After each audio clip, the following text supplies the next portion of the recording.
My values are fun, freedom, and learning. If I don't have fun, if I don't have freedom, and if I don't have learning in my day every day, I'm not happy. So I don't do things like open houses. They work. I'm not saying open houses don't work. But for me, I'm stuck in a house. Very little control of like who comes in. I can't do much except for wait there to see who comes in. I don't find it particularly fun to be in there. You're not learning anything. You're just kind of stuck there. So for me, I was like, well, what can I do to better have fun at my job every day?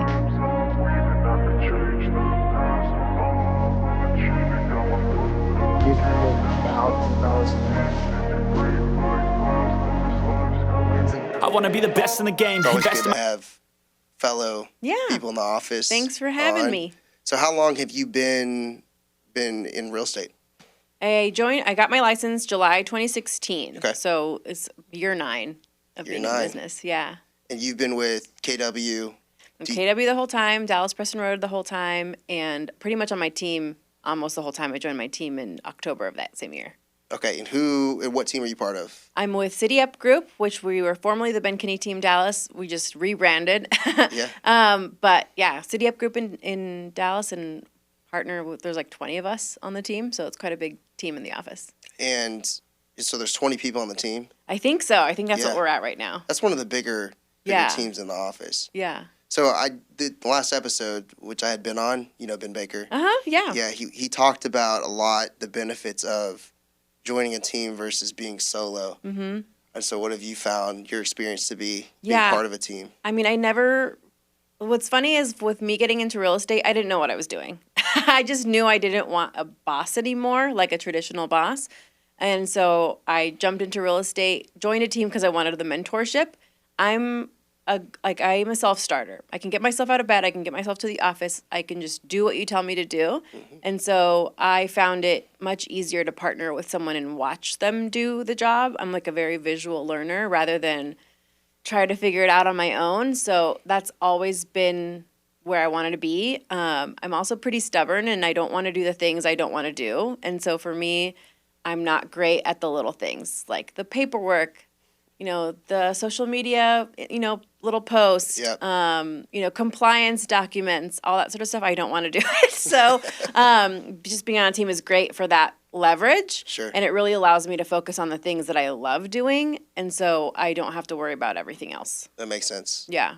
So what got you into real estate? So in 2016, when you said, I'm going to do this, what were you doing before that? And what made you say?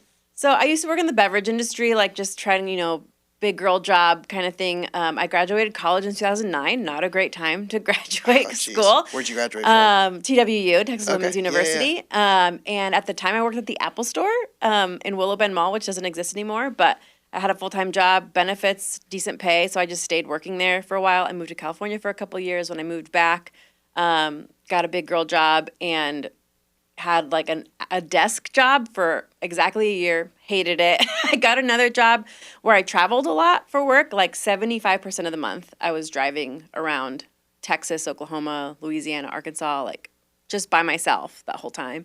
And that's my mid-20s. I wasn't able to do anything. Was it a sales role? Sales and training. Okay. And so I had to visit our different retailers. And so I was like in every Walmart in those 4 states. Like, it's not necessarily glamorous, but I actually enjoyed it quite a bit, and I loved the people I worked with. But then there's a big change. My bosses changed. The boss that was given to me, some of the moves she did immediately, I just didn't have any respect for it, and so I was just like, I can't do this anymore. The last job I also left because I didn't like the change in my boss, and so I was like, I hate not having control of that because you're on one path, and then the boss changes and all their goals change, and everything you've worked towards doesn't matter, and you kind of start off at square one, and I was over it. Yep. And so I literally just chose real estate because I'm like, low barrier to entry. If I fail at it, it's not like I'm wasting a ton of money, can figure it out. I was single, no kids at that time. I don't even think, I didn't have my dog even then, so just rented a room from a friend for $500 a month and just was like, let's try this out. Yeah. And it worked out, thankfully. Yeah, which we'll dive into. So for 10 years, well, almost 10, 9 years in the industry, that's, they say, I'm sure you've heard the stat, 71% of real estate professionals didn't close a single deal Yeah. in 24. Yeah. And then it's a significant amount of the ones that did close one deal, they didn't close more than one. So Yeah. being in the industry for as long as you've been, you've obviously been successful. And I'd love to talk about the strategies that you use. Yeah. And that's what's worked for you. Because I think a lot of people that listen in, particularly into this podcast, are people that want to be successful. And I think that a lot of the techniques we've talked about in previous episodes could really be applied. You know, we're talking real estate, but they can be applied to anything. For sure. Like we just had Josh on, who's in lending, and a lot of his strategies he discussed are very similar to what we're trying to do. Yeah. Right? So, but first, okay, so what's tell everybody your Instagram handle? Oh, I'm at That Nerdy Realtor. So where did that come from? Yeah, so I used to have just like a kind of generic like work Instagram name, but whenever I wanted to start building my brand a little bit more, I partnered with one of my friends who's also in real estate. Her name's Tara Carter out of Fort Lauderdale, Florida. Her whole thing is flamingos. Like, let's flamingos.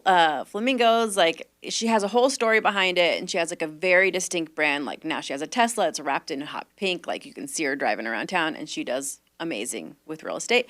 And she does branding consultations. And so she's just like, the first thing I think of you is you're a big old nerd, which I am. I love Harry Potter. I love, Disney. I love Jurassic Park. And like, people know me for those things. In real estate, I'm also part of the Keller Williams Young Professionals. So specifically other real estate agents do. And they send me memes and funny videos in those topics. And so I was like, should I capitalize on that? Like, no one in real estate that I know of is themselves in that way. Yeah. Everyone's always like super polished and wearing the blazers and driving the white BMW and all that sort of stuff. And so I'm like, that's just not me. It's never been me. I joined real estate for just a weird reason. Like, it's not the norm that, I was like, well, what's the worst that can happen if I'm just myself? And so that's why I started to lean into that kind of persona, but it's me. I also was a part of a group coaching program back in 2022, and one of the things we did there was to find out what our values were. It was like this whole thing of like big, like diving deep into our values. Yeah. And in business specifically, and for me, my values are fun, freedom, and learning. If I don't have fun, if I don't have freedom, and if I don't have learning in my day every day, I'm not happy. So I don't do things like open houses. They work. I'm not saying open houses don't work. Yeah. But for me, I'm stuck in a house, right? Like, very little control of like who comes in. Like, you can only control like your signs and your marketing. You know what I mean? I can't do much except for wait there to see who comes in.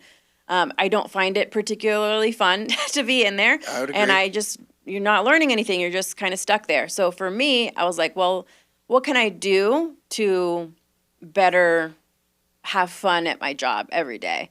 And so I started joining more networking groups, but I call them networking groups, but it was like board game club. Yeah. I do trivia like all the time. I joined this group when I was in my 20s called the Nerdettes, which is like nerdy girls in their 20s and 30s.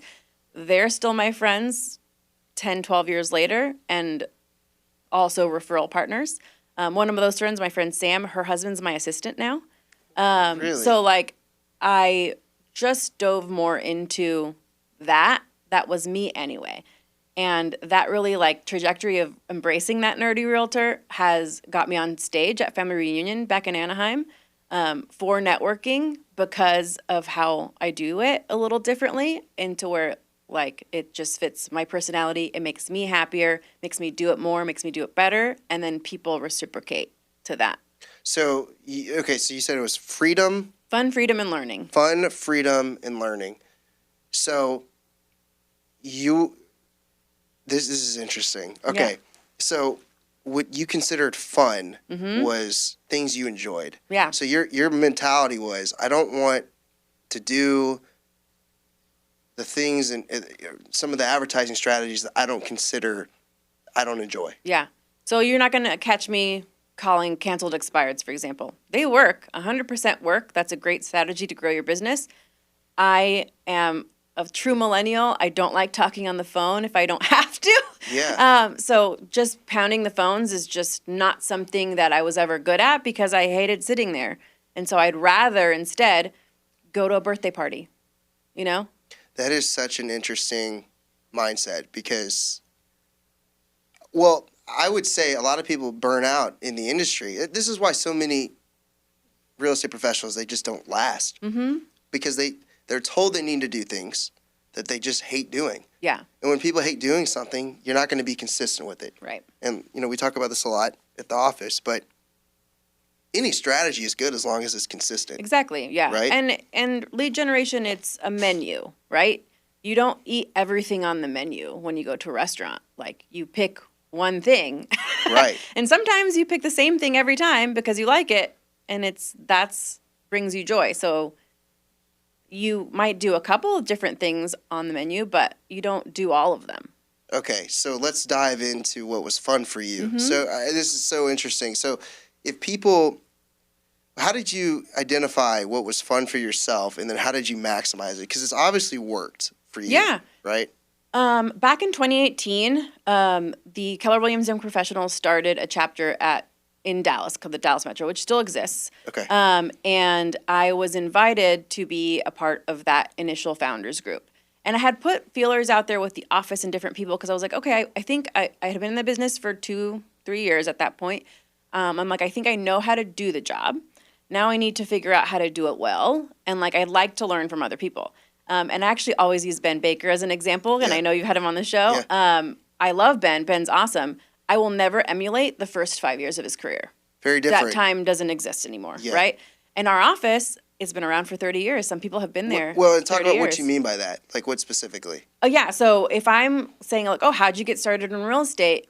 Literally, like, the era has changed. Like, technology has changed. People have changed. I will never get the same start of someone that started in 1995. And, Which is, you're talking about, like, some of the advertising strategies that they yeah, use? all like pretty much anything. Like right Yeah. now, if you're new in real estate, you have to have, a website for reviews. That wasn't a thing years ago, right? So I will never be able to just straight up copy some people that have been doing this for 30 years when I'm talking about their first 5 years in real estate. I was like, how can I find someone that is in my same stage of life? Because again, I'm not married, no kids.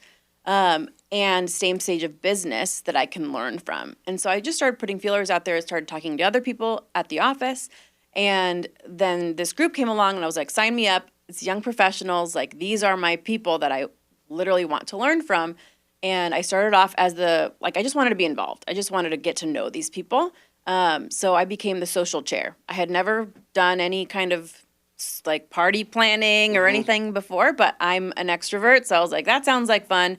I'll do that. And I was a social chair for 3 years in that group. And that caused me to just get to know a lot of people that maybe were on year 4 or 5 of their career, but I was like just one step behind them. Right. So I could like kind of see how they grew and how they became successful, which was super helpful. And I found out that, I actually love talking to other agents. And it's great in Keller Williams because we're not competitive with each other. It's a collaborative. When you win, I win, So it's always been such a positive space. And then when in 2020, prior to the pandemic, we had family reunion here in Dallas.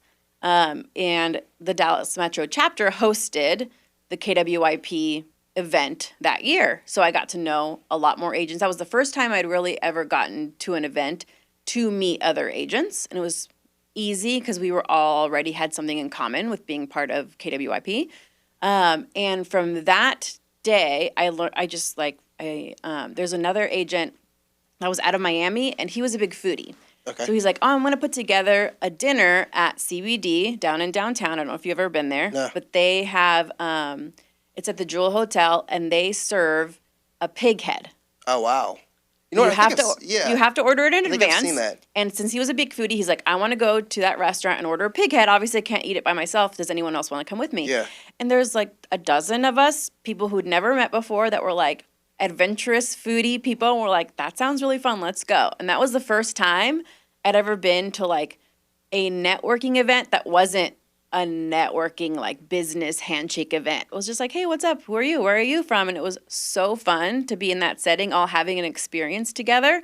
I was like, I want more of this. This was so fun. And, like, I met so many referral partners that are still referral partners to this day at that dinner.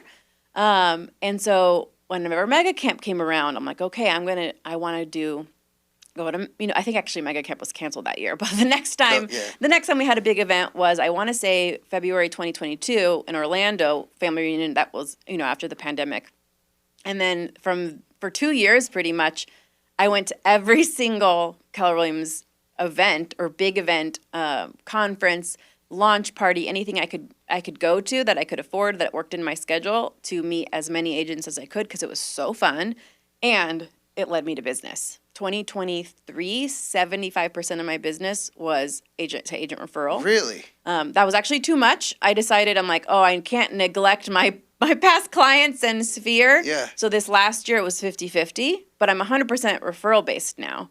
And it's all because of the effort I put in. And there's more to it. I send birthday cards, I send notes, I follow up. Like, I have with your referral partners. With referral partners. Right. Like, that is now Right. a pillar of my business. But it just started off because it was just so much fun and I enjoyed it so much. And I was like, I'd rather do this to a very high level than something I hate doing.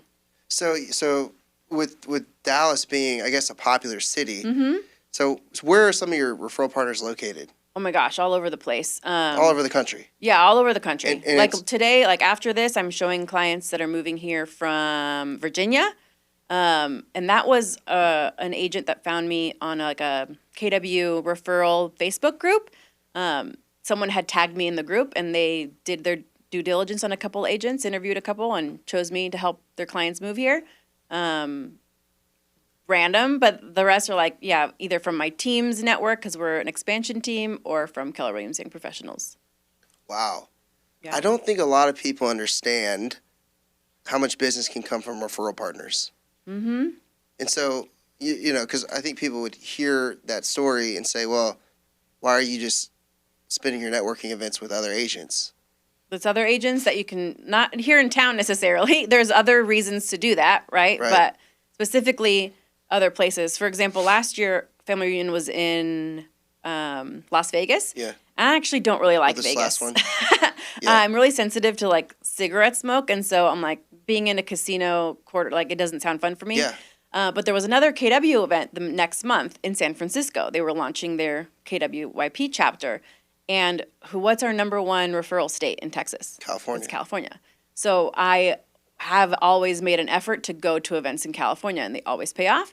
And so in March of last year, so just a year ago, I went to that launch. It was 50 people, as opposed to going to family reunion, which is thousands, tens of thousands of people.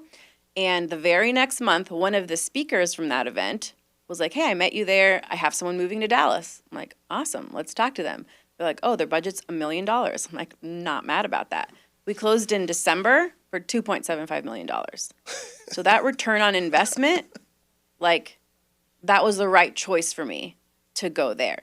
And that person that moved here, she's the CEO of a company. So now I'm going to work on that relationship with her and meeting her employees and et cetera, right? But they just started their office here. So she didn't know anyone here yet. And so now I get to be meet that person. There would have been no other way to me have met that client, besides that connection. So you heard there was this KW Young Professionals event opening up, and you specifically took a trip to go to that event. And it's one of, like I said, agent-to-agent referrals is a pillar of my business, so I know all our feeder cities. There's 5 in California, Chicago, Fort Lauderdale, Boston, New York. I keep an eye on those markets, and I specifically try to meet as many agents I can in those markets, rather than just meeting anybody, although, of course, I'm happy to meet anybody. How do you maintain relationships with all these? I'm assuming. You went to an event with 50 agents. Mm-hmm. Just in that city. Yeah. Did you say it was San Francisco? Yeah. Yeah. So what are you doing to maintain the relationships and mind share? Yeah, there's lots of ways. So one of the things that, regardless of what your lead gen lever is contacts, right? You have a contacts goal, an appointment goal, pending goal, closing goal. All of us have those goals regardless of how we get there. For me, my only real goal is contacts. 1,000 contacts a quarter. Okay. That's my goal. Okay. Which roughly turns out to about 20 contacts a day, which that's not going to be news to anyone that's taken real estate classes. That's always been kind of the pillar of like bold, like the class, business objective, life by design that Keller Williams does. And pretty much any other like high productivity, it's all about contacts, how many people you talk to. So because I mostly talk to agents, past clients, Sphere, social media, instead of me trying to figure out a specific metric for each one, for me, it's much simpler, 1,000 contacts. Okay, so this is across your database. Yeah. So that includes clients, everyone, leads, agents, vendors, anybody. Okay. Anyone who can send me business counts as a potential contact, because it's not just about being there for their real estate needs, right? If you come to their kid's first birthday, like that's meaningful to someone. If you say, hey, there's a storm that just came through. Here's my roofer's information in case you need it. That's coming from value. Okay. Even if you just say, hey, I saw that you were sick with the flu last week. How are you feeling? Like, that's a contact. And it's also like genuine. It's genuine for me. Yeah. And it's like, I like connecting with people.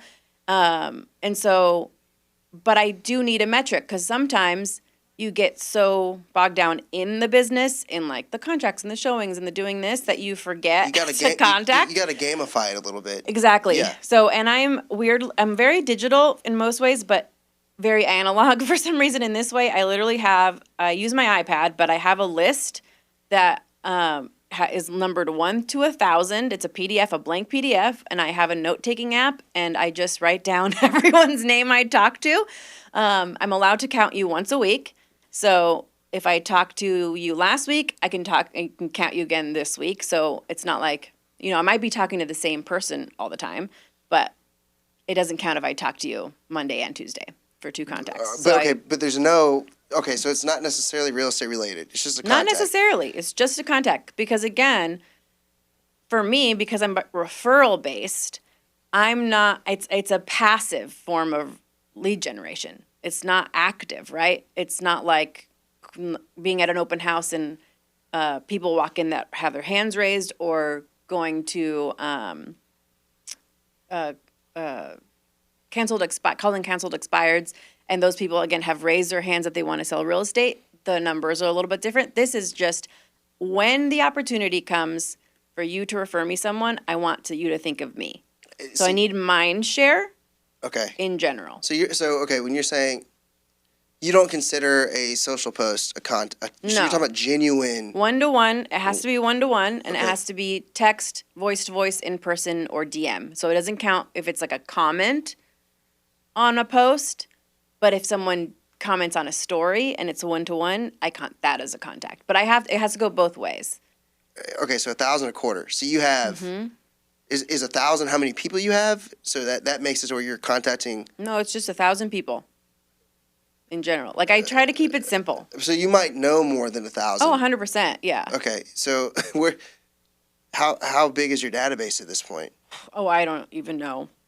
That's one of the things I definitely have to get better at, because thankfully business calls me. I'm not the best at being in my database all the time. I probably have, 2,000 people in there. Oh, I'm just trying to figure out how you're organizing the 1,000, because I'm not really. So here's my system. One is like, you're skimming the surface on some stuff. So for example, this week I had one of my San Antonio partners text me, hey, do you service Flower Mound? Yes, ma'am, I do. Great, I'm going to connect you to someone that's going to buy there in the next couple months. That's 2 contacts, right? I didn't have to do anything for that. You logged that, or you wrote it down. Okay. Now, 2 weeks before, I commented on her story that she posted. So it's not like I hadn't talked to her ever. Contact. That was a contact 2 weeks ago. So there's always those easy pickings, right? Of like, people are just naturally going to chat. Now, if I look at my numbers and I'm like, oh, I'm 60 contacts behind, then I'll time block 3 hours out of my day, and I'll go through my database and, see who I need to call to get my contacts in. who's been on my website recently, who's opened their market reports, who has a home anniversary coming up, who did I have an appointment with last year that, decided they needed to wait. There is a method to the madness eventually, but it's not like I'm doing that every day because I don't have to. If I had the time, I would definitely do it more, but thankfully it's because I'm busy on appointments. For example, this quarter, I can't even tell you how many appointments I've had because I haven't really been counting. I stopped counting when I got my appointments for the quarter, which is 7 a month, so 21. I hit that in January. So then I just kind of coast until I start thinking about the next quarter. That's just how my brain can handle it, to keep it in small enough chunks to where I'm not running super behind, but I'm also not meticulous about it every day.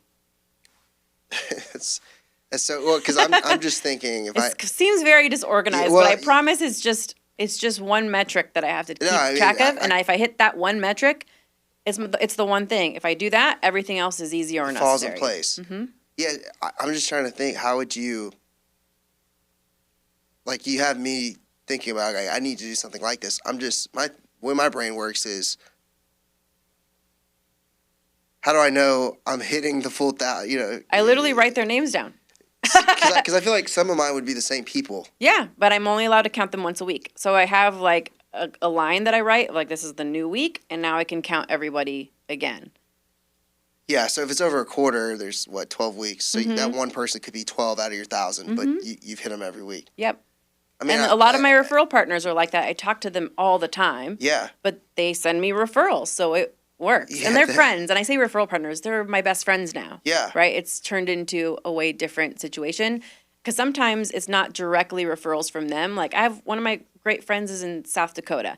She's never sent me a direct referral. She's never known anyone who's buying or selling in DFW. Sure. And I've never sent her a referral because I don't know anyone moving to Sioux Falls, South Dakota. Yet, in her small community, anytime anyone asks about an agent in Dallas, she tags me. And I've closed several referrals in that network. Same thing with me sending people to her. It's if anyone ever says the word South Dakota, I'm like, oh, you should contact Destiny. So we are each other's, referral partners, even if we're not sending each other direct business. It's speaking other people's names in the room is also creating value. So for somebody who's new, what would you recommend they do to start building relationships with, or how would somebody who has no referral partners currently start? Where do they start? I think it's a great method. One, if you're not from here, which I am. I've been here since I was 12. Or if you have pockets of people in other places. For example, I grew up in California. I lived there again in my 20s. So at first it was just, I know a bunch of people there. Let me meet some agents in California. Same thing with that being our feeder cities. So that's a great place to start, is to research where are your feeder cities. You can ask ChatGPT. ChatGPT will tell you. Also, U-Haul has some great sources online to see who's coming in the state and who's leaving the state. And those would just be great places to target and going to in-person events. So it can be Keller Williams events. It can be other real estate-related events. But one of those two methods, either you already know people in other places, so find agents there to partner with, or find your feeder cities. Now, what if someone has no budget? Yeah, that doesn't, they can't travel. Yeah, I was like, Facebook doesn't cost money, right? So you can go on different Facebook groups.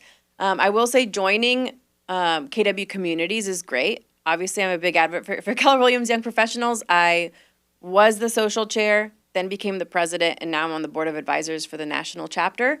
And I'm 39 now, so I got one more year in leadership. then I'll be more of a mentor role. But and now I'm working on getting into KW Luxury. I should because that's an earned-in community, so you have to sell a certain amount of luxury to get in. So I will officially qualify at the end of this month. Very excited. Oh, wow. So that'll be a whole new group of agents for me to network with. We have great communities, though. If you're military, there's KW Military. If you are, I actually really want to get into the space for estate sales and downsizing. I have a lot of friends, parents who I've helped doing downsizing, and there's a real estate planner community. So there's a relocation community. There's so many communities out there. If you want agent-to-agent referrals. We have one if you want to look on that we just started like last week, KW Geeks, with my referral partners. But if you're not in KW, surely There's other, of course, there's NAR that you can join. Right. There's your own brokerage that you can join. There's plenty of ways. Also, again, just anything that you already know, like that you like to do, start a community yourself. Edward Leanne, who's in Orlando, who started KW Geeks, he also started KW Pickleball. And so at family reunion and stuff, he would organize pickleball games, and that's how he meets agents, right? It doesn't have to be anything more than that, right? So, okay, when you first started, obviously, if people listening to this, they say, okay, I got to contact 1,000 people. Mm-hmm. What if I don't know 1,000 people? You don't have to know them. You just have to go to where they are. So so talk about some of the things you did. To help just meet new people. Like, how do you meet new people? I'll give you a good example because this is what I'm going through right now. So I'm a person that only really has one focus at a time. So for a while, it was just how do I get great at agent referrals? Then I was like, you know what? I help a lot of buyers, which I love, but I want to do more listings. I'm going to get great at listings, and the only training I would go to was listings. And now I'm in my next phase, which I want to increase my price point.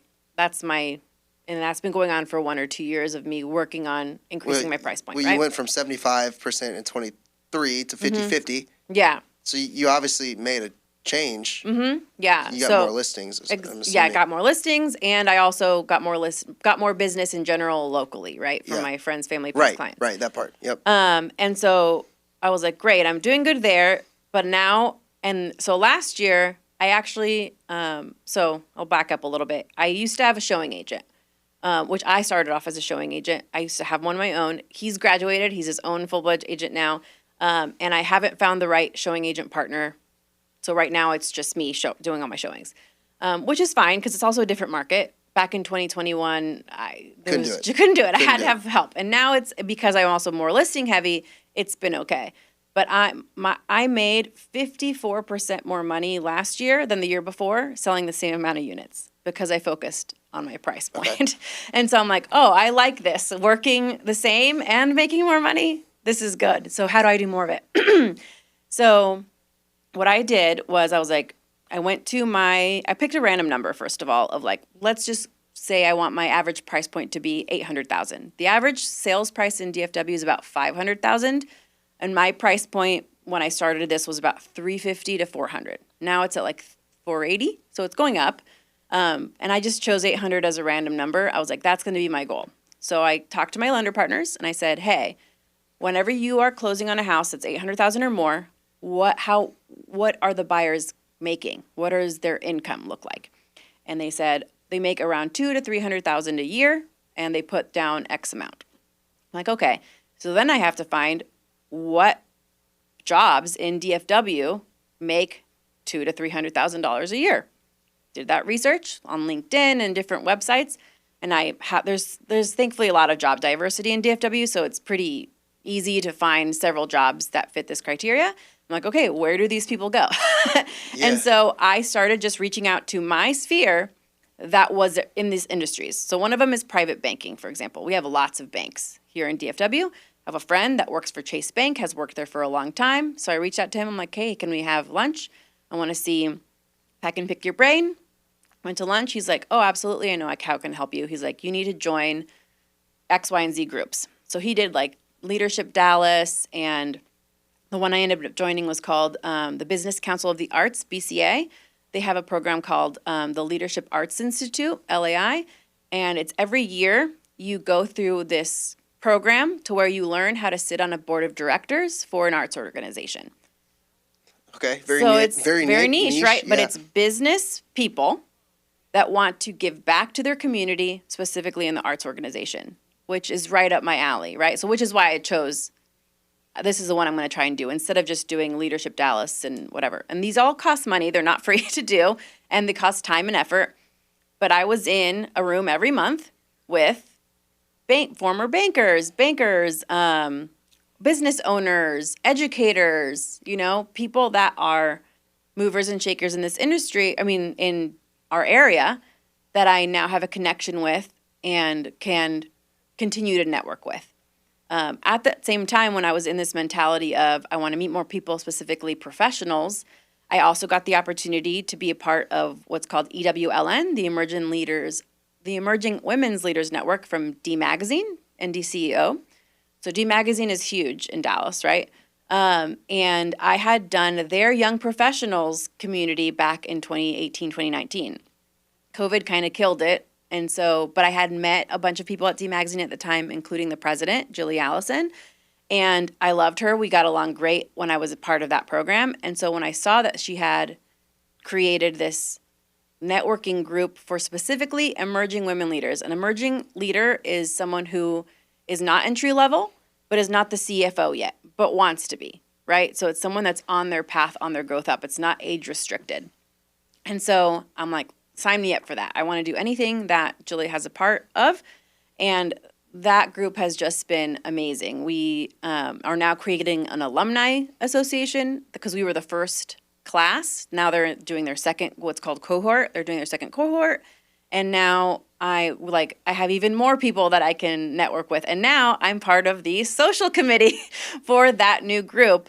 Because that's how I got my start in the young professionals community. So I'm like, well, I'm just going to do the same thing, and I already know how to do it, how to like create networking events and stuff. So that's the journey I'm on right now. But I was very specific of like, I want this result, and I backtracked into it, and now I'm meeting people in that world. And this is just how you're meeting new people. That's how I meet new people. That's how I add to my database. And they're part of your 20 a day contacts. And so, for example, it doesn't even have to be like a call or text. Like this Wednesday, we had an event that I was invited to from EWLN, and it was at the Texas Women's Foundation. And so I met a bunch of people there that I didn't know before because they worked for the Texas Women's Foundation. So now I have a bunch of connections from there. So, so it's not, you have to keep showing up. You have to keep doing those things. But that was so fun. Like it's fun, it's enjoyable, and it also allows me to provide, like, give back and get, of course, business eventually. Yeah. Okay, so for somebody who's brand new to an area, they're in real estate, they want to meet new people. Yeah. Sounds like what you're saying is join social events. Yeah, but also you have to have a goal. So start with, do you know like the term your avatar? Like, who's your ideal client? Okay. So I said that my ideal client was someone that's making $200,000 to $300,000, buying an $800,000 home, and I backtracked into it, right? But what if your ideal client is a family of 5? Yeah. That wants to live in the suburbs? Yeah. Right? You should do events that those clients are going to go to. Okay.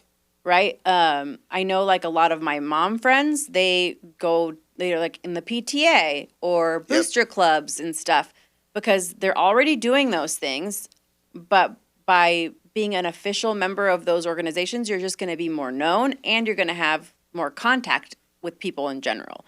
If you're a sports fan, for example, like especially if you're from out of town and like moved here, because a lot of people have, and let's say you're like, one of my friends is a huge Giants fan. He's from San Francisco. He goes to a bar to watch these games because he can't stream them at home or whatever. You should create a group or a Facebook group or something. Be like, hey, I'm looking for other Giants fans. Yeah. Let's come meet up at this group. It doesn't have to be. That's an easy way to do it. Yeah, I love like watching sports. Yeah. Yeah, it's choose the things you like to do. Like I said, big old nerd for me. So I haven't actually gone to board game club in forever because I'm so busy. But I still talk to all my board game club friends, right? So that was one of the things you did early on was board game club, and that's how you just met people your age or whatever. Yeah, they weren't my age. A lot of them were older, but a lot of them were retired. But guess I helped their kids because also like choose something where you can either have good conversations or people could see your skills. For example, there was a new agent I was talking to, brand new. I think he's licensed 3 weeks. That came to a YP event to try and see if he wanted to join.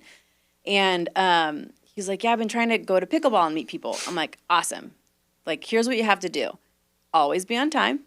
Always be prepared. Always be warmed up. Always have extra water. Always have extra, towels. Like, you are showing skills that convey anywhere you are. You don't have to be amazing at pickleball, but if people know that you're always on time, you always are prepared, you're always extra prepared, that translates to everywhere in your life. So you don't have to like be an expert in anything.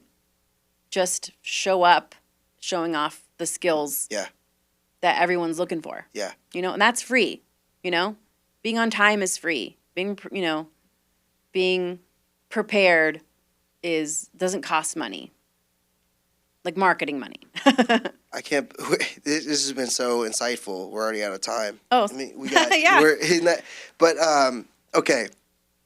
I think you've given a lot of insight that some people should implement, especially if you're again, what you're talking about could apply to any type of sales, any type of sales role. Honestly, any type of goal. So, like, if your goal is to increase, like, progress in your career, what skills do you need to do that? And then you can meet other people that have those skills in other places, right? So if you're wanting to grow in leadership, join leadership groups.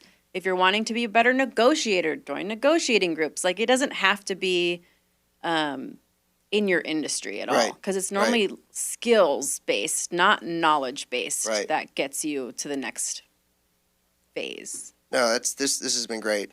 I love talking this stuff. It's been very insightful. How can people find you who are listening? I mean, I'm Instagram and TikTok. I post as much as I can. So at That Nerdy Realtor on Instagram, and I think I'm at my just first and last name because someone already had my handle on TikTok. So I'm at Elizabeth Gassos on TikTok. Okay. But yeah, feel free to reach out anytime.